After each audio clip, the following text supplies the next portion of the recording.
everyone. For today's lesson, we are going to continue learning about angle pair relationships. Our I can statement for today is for you to be able to say, I can determine whether angles are congruent or supplementary if the angles are created by parallel lines intersected by a transversal line. So I can determine whether angles are congruent or supplementary. So those are our only two options. If the angles are created by parallel lines or a transversal line. So if we have parallel lines, then suddenly our angle pair relationships suddenly gain an extra characteristic. And it just depends on what type of angles we are talking about. So for our lesson for today, please make sure that you have cut out the following. You need to have, if two lines are parallel and cut by a transversal line, then, so this whole box needs to be cut out. So you might need scissors to do that. You will need glue stick or some tape. I always recommend that you have some colors with you for emphasis, and you will need something to write with. Please feel free to pause the video and make sure that you have all of these materials before you get started with this lesson. So the first thing I want you guys to do is I want you to take out the if two lines are parallel and cut by a transversal line. We're going to go ahead and glue this into our notebook. So we're going to put some glue on each of the corners and glue this box directly into our notes. And what we're going to do is we're going to remind ourselves of what each of these angles are and what happens if indeed we have lines that are parallel and then cut by a transversal line. So if our lines are parallel and cut by a transversal line, corresponding angles suddenly have a special relationship. And that relationship is they suddenly become congruent. So what I want to do is I want you guys to please go ahead and draw two parallel lines cut by a transversal line. And remember, corresponding angles represents similar, or it means that the angles are in a similar position with respect to the transversal line. So if they're in a similar position, that would be like this angle right here would match with this angle, and they would be congruent to each other.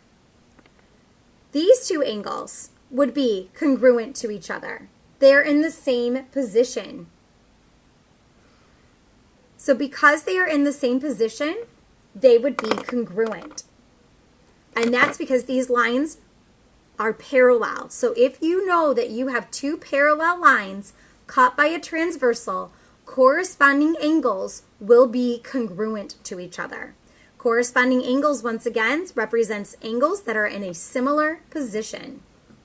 So our proof language that we are going to see when we finally get to proof writing is if two angles, or I'm sorry, excuse me, if lines are parallel, if you have parallel lines, then corresponding angles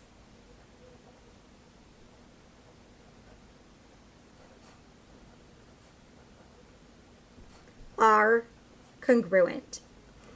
So if you have parallel lines, then corresponding angles are congruent. And we explored that in our activity earlier. If you have corresponding angles in the similar position, that are formed because a transversal line cut through two parallel lines, then those corresponding angles are congruent. Let's talk about alternate interior angles. Remember, alternate interior angles are on the inside and form a diagonal. And we want to think diagonal.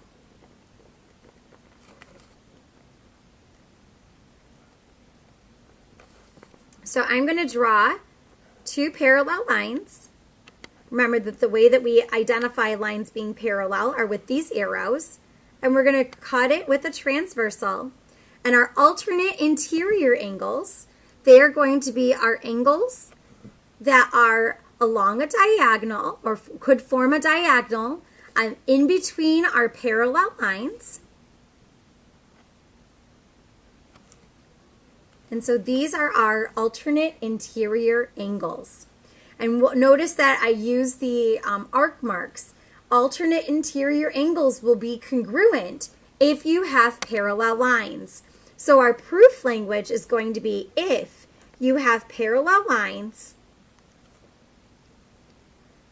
then corresponding angle, not corresponding, geez Louise, then alternate interior, alt-int means alternate interior angles are congruent. And that's the language that you will see. So you always want to think of a diagonal. That's going to be really, or you want it to be along a diagonal and on the inside. And if they form a diagonal and are on the inside, then what you're going to see is that these angles will be congruent to each other. The if-then statement that we use in proofs is if you have parallel lines, then alternate interior angles are congruent. The next one that we have is alternate exterior angles. Alternate exterior angles are on the outside, and I want you to think diagonal once again.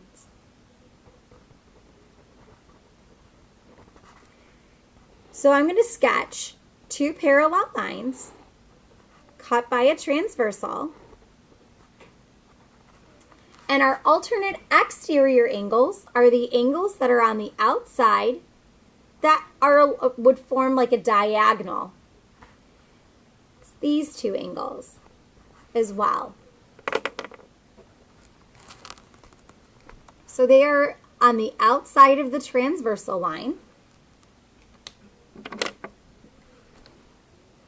On opposite sides of the transversal line, so they're outside of the parallel lines, They're outside of the parallel lines on opposite sides of the transversal line. In proof language, we would say if you are given parallel lines, then alternate, so we call it alternate exterior angles are congruent. So once again, I want you to think outside as well as diagonals. They are along a diagonal and on the outside of your angles. Those are alternate exterior. And if you have parallel lines, which I forgot to put in my arrows, I need to do that. If you have parallel lines, then alternate exterior angles are congruent. The only one that's not congruent are consecutive interior angles. Consecutive interior angles are on the inside. I'm going to call it inside, same side.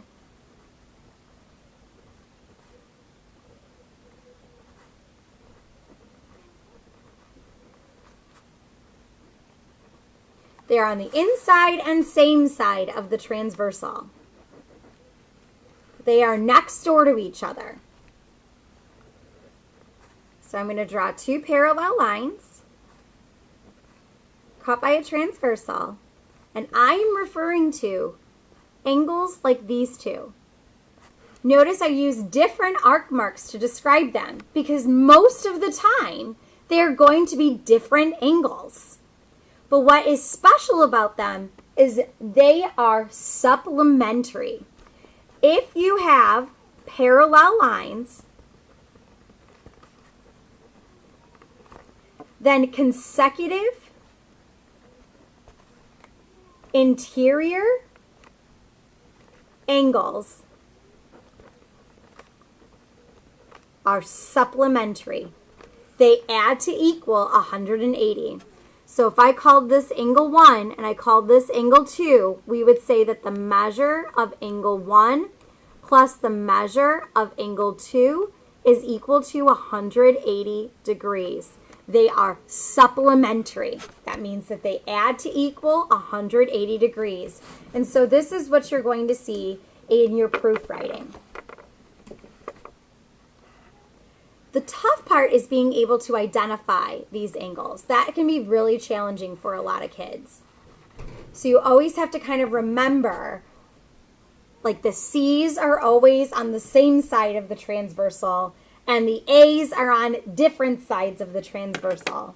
Interior and exterior tend to be a little bit easier to identify.